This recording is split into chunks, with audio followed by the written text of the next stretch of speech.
Hello, আসসালামু আলাইকুম। দেখো মিনা এখন ওর দাদির কাছে আসলো। দেখো দাদি এখন কি বলে ওকে।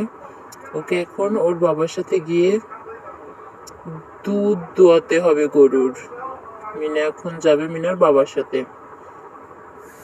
মিনা যাচ্ছে গরুর করে।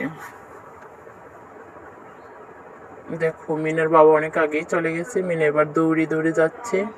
ওই যে দেখো গরু দেখা যাচ্ছে। এখন গরুকে খাবার খাওয়াতে হবে এবং মাছি পড়বে, মাছিগুলোকে তাড়াতে হবে। এই দেখো এই খাবার খাওয়াতে হবে। এই যে মাছি পড়বে না গায়ে, এগুলোকে তাড়াতে হবে।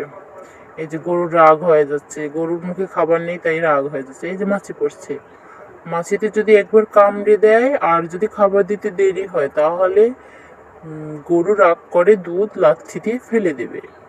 দেখো ওর বাবা কি সুন্দর করে দুধ দোয়াচ্ছে আর মিনা মাছিগুলোকে তাড়াচ্ছে ও গরুকে খাবার দিচ্ছে। এভাবে খাবার খাওয়াতে খাওয়াতে ওর বাবার দুধ দোয়ানো শেষ হয়ে যাবে। এই দেখো প্রায় শেষের দিকে। দুধ দোয়ানো হলে ওর বাবা দুধ নিয়ে বাড়ি চলে যাবে, ওর দাদিকে নিয়ে দিবে। এই যে মিনার বাবা চলে যাচ্ছে, মিনা এখন দাঁড়িয়ে আছে।